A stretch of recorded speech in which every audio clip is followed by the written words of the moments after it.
us today. Thanks, Burley. So I am going to be doing a little bit of a refresher course, we can say, on Zoom. As Burley said, obviously y'all join in, y'all are involved, y'all are getting used to the screen, you're getting used to using your phone with it. So the purpose of what I'm doing is just, as Dr. Amit put it, just to keep our minds active and remember certain things about Zoom, which will help us to be able to enjoy this experience together. I'm going to be sharing my screen a little bit as well. So I'll be talking on the screen. You will see a doppelganger happening. So there'll be me on the screen. There'll be my voice coming somewhere else. You'll be seeing a third version of me as well. Leave all that aside. That becomes too confusing. This is just a little bit easier for me to be able to do this. So the focus of what I'm going to do is basically take you through the end to end, right? So from the start, we all get the Burley sends out the invitation every Monday morning, and with that she sends a link. Okay, in that link is basically what you would use to log into the Zoom call, right? And that link is always active, so it's not that it disappears anywhere. That link is always active, but we send a new one every time because it's easier for that to for you to be able to log in. So once you click on the link from your phone in particular, certain phones may have this, certain phones may not. So don't worry about if it's not there on your phone, it's absolutely fine. That means it just goes straight to Zoom. But in this case, I have the option of opening up either a Chrome or Zoom. So because you have the app with you, then I always click on Zoom and continue on from there. So once it opens up the app, the first thing that it does is it asks for a video preview, right? When it opens up the meeting. So it asks you to make sure that this is the video that you want to be, whether you want to join in with the video. And if you look at the bottom of the screen, there's the join, and just above that, there's a little circle with the green on it. If you press on that circle and you remove the green, then you won't be joining in with video, right? Now, having said that, because this is the Magic Monday Zoom call, we would like all of y'all to have your videos on for the call. We'd obviously like to see you all, see the lovely faces, the smiling faces. So please make sure you have your video on. Once you click on join, and it moves on to the actual Zoom call. Okay. Now, in this, there's a couple of things that I need you to keep in mind whenever it logs in, right?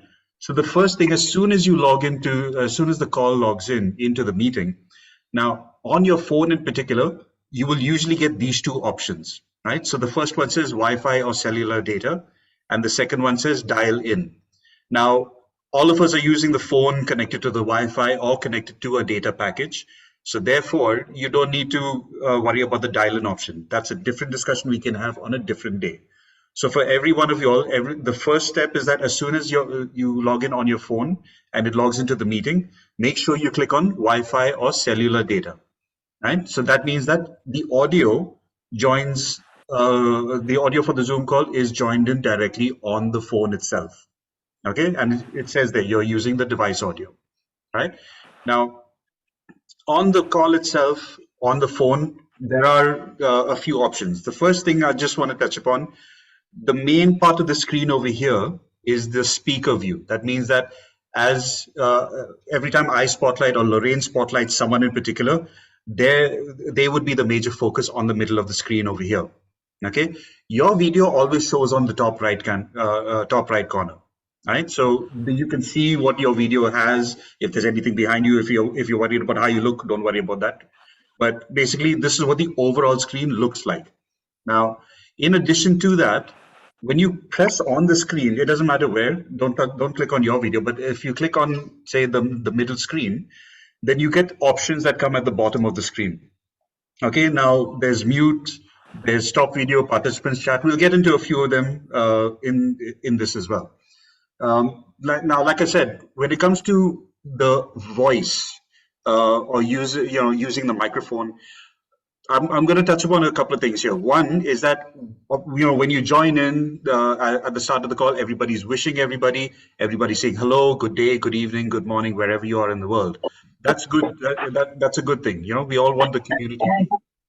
But when the actual thing starts, sorry, just a second. Yeah, when the actual call starts, when the introduction happens, welcomed by the host, which is either Burley or Mary or Lorraine or Sabrina, then we would like everybody to usually mute themselves.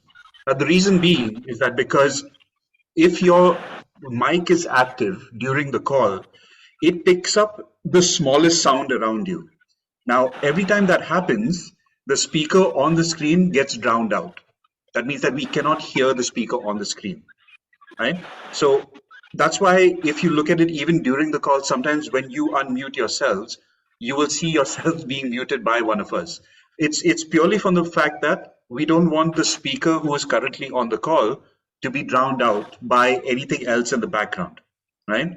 So that's the reason why we usually tell you to keep yourselves muted unless we ask you to unmute yourself, either for a game or for singing or for a discussion, whatever the case may be. Or if you have a question, I'll get to how we can ask questions as well a little later. But so generally, as a general rule of thumb is to basically keep yourselves muted during the call and to try to see, you only unmute yourself when required, so that we don't drown out any of the existing speakers or the current speakers.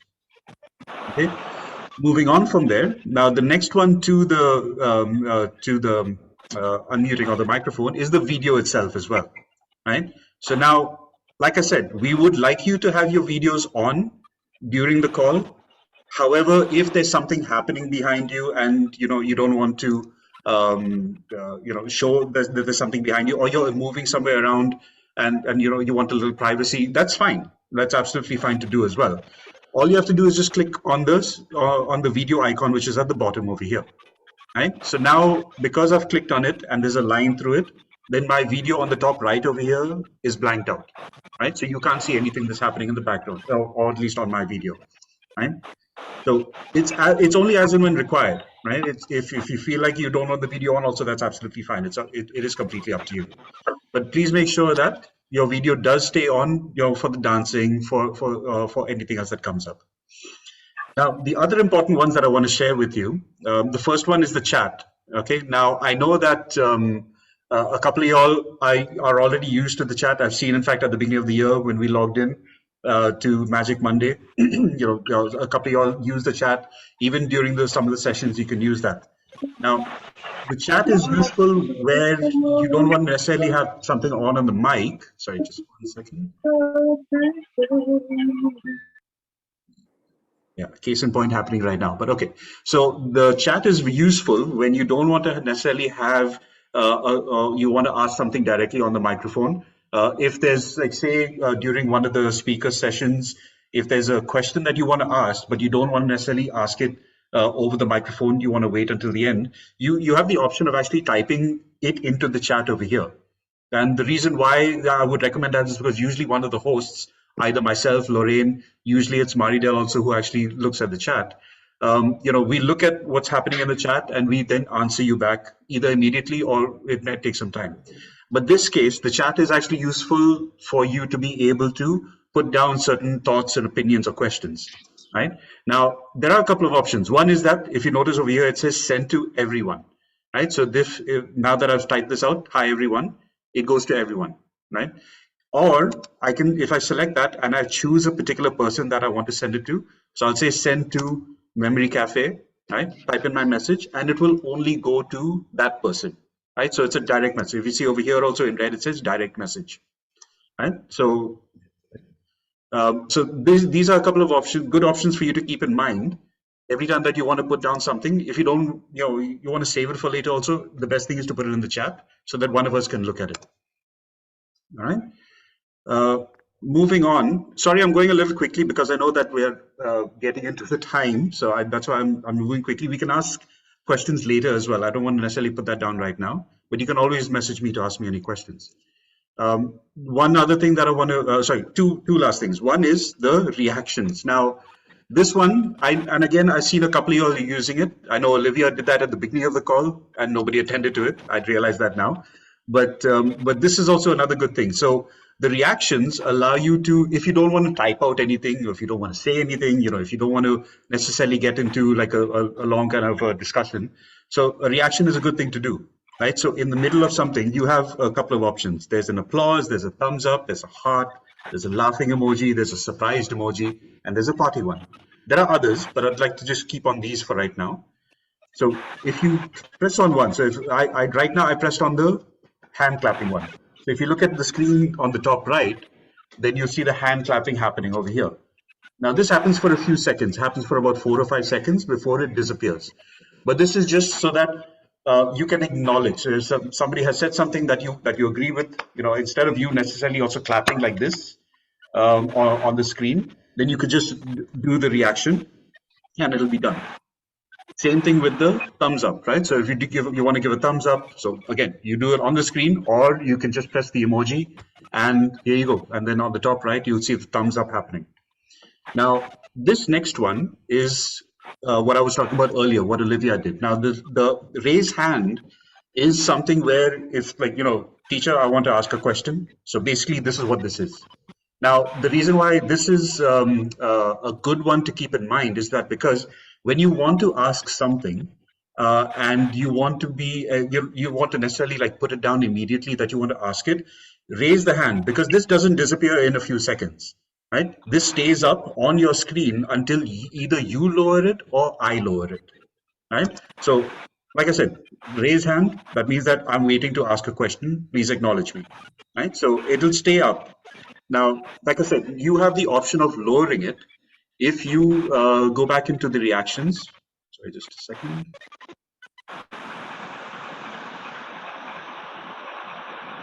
Sorry, just 1 second. Yeah, so if you're going back into the reactions, and then here, instead of raise hand, now it says lower hand. So if you press on lower hand, it disappears, right? And as another thing is that, like I said, I can also lower it. So as the host, if you ask a question, I acknowledge you, then even I can lower your hand after you ask the question. Yeah, and I can see iPhone raise the hand right now. So we'll get to that in a bit. Now, the other things that are there, I don't want to necessarily touch upon because those are advanced features which we don't get into. But the last thing that I want to show you as a fun thing is the background.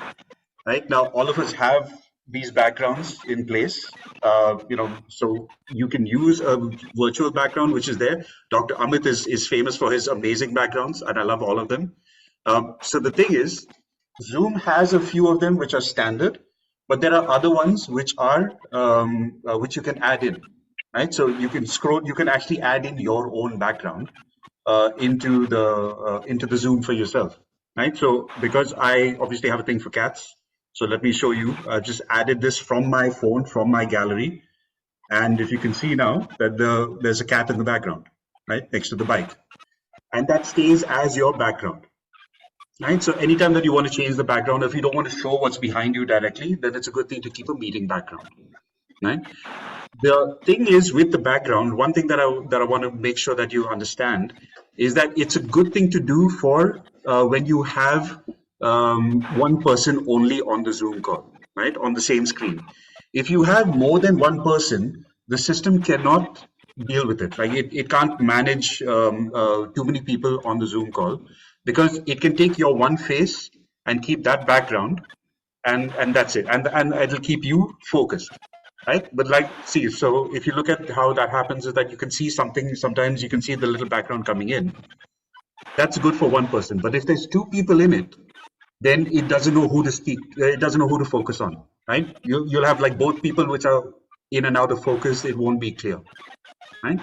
So that covers pretty much most of the important things of what I want to show you, right? Again, this is specifically for the phone. We'll do another session where it's specific to the laptop or a computer, so that we can show. There's not much difference. There's a couple of things which are different, but not much different. There's one other thing that I just wanted to also show you. Actually, now that I remembered, okay. If you look at now the top on the screen on your phone, you have two cameras, right? Usually you have a front-facing camera and a back-facing camera. Now, on the top left, you'll see that there's two icons over here.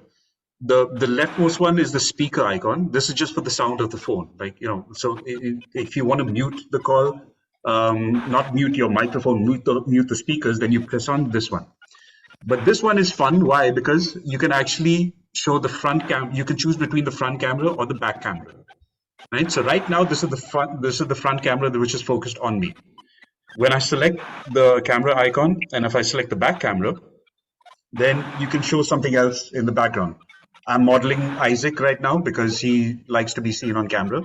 But there you go. So that actually allows you to be showing like two different sides of, either the front or the back camera. Okay. So that covers the system wise. Now, one last thing that I want to also just bring up is whenever you see yourselves on the screen. Now, what we do is that, especially when it comes to the community song, we want to spotlight different people doing the actions. So every time that the community song starts, normally what we do is we remove the spotlight from the host and we show everybody for a few seconds you're doing the actions. Now, because you're muted, what tends to happen is that you will get when I spotlight you, if you're muted, you'll get a message on the screen saying the host has spotlighted you. So unmute yourself to speak. Now, that is only if you're going to speak. So what I would say to you is that during these times when we unmute you, when we spotlight you, don't worry about the message on the screen. And especially when it comes to the community song or any other dancing that happens or the signing that happens, don't worry about the message on the screen. You continue doing the actions, you continue doing the dance. It is only because we spotlight and you're muted that the system just prompts if you want to unmute yourself, right? Otherwise, you can completely ignore it. Okay, so that covers pretty much a basic refresher course on the Zoom call on the phone. Like I said, I will be available on my WhatsApp I don't want to take messages right now because we don't have enough time. I will be available on the phone if you have any specific questions about it. Olivia, you raised your hand. If you have a specific question, you can ask it now. Unmute. Yes. Now there is somebody who has not muted. And while you were talking, the whole time I was disturbed, very distorted, could not hear properly. I just left it like that. I put that hand up because I wanted to let you know. In the beginning also, I had my hand up because people were not muted and I could not hear. Perfect. Anything. No, in fact, even I noticed that, and I didn't want to move away, keeping on back and forth, to mute and unmute and stuff like that. So as it is, I do have these videos which I've made, as tech tips. So if it wasn't clear what I said, if I went too fast, if it wasn't able to be understood, I can share these across, and then obviously it becomes easier for people to go back to it, right?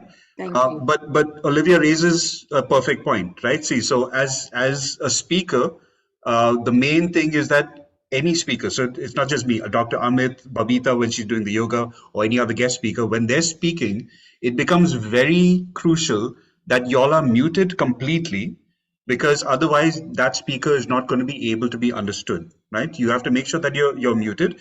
If asked to unmute, perfect. Then you unmute yourself, ask the question, state your opinion, give your thoughts, sing a song, whatever the case may be. That's actually perfect at that time. And once you're done, go back to muting yourself, right? The only times where I don't question this is when you all just join in and after the Magic Monday session. Then you can unmute yourselves and shout to the heavens. That's absolutely fine. Another question. Yeah. Is it possible for you to just remind us to mute ourselves before you start? Whoever starts. Very good. It would be just very good for everyone to mute at the same time, because if it's not muted, you hear the background noises, and it's very difficult for me because I have hearing aids and I cannot hear very well. That's actually a very good point, Olivia. That's something that each of our hosts will keep in mind. So, when we do the welcome message, we will definitely remind people. Aside from the fact that, like I said, we also mute people in the middle. So if you find yourself muted where you didn't mute yourself, that would be us. But yes, it's a good thing to keep in mind for our hosts too. Put that as a housekeeping thing. Okay. Thank you, everyone. Like I said, I don't want to take up too much time. I know that we've already gone over time. So I'm going to move back to Burley and we can head on.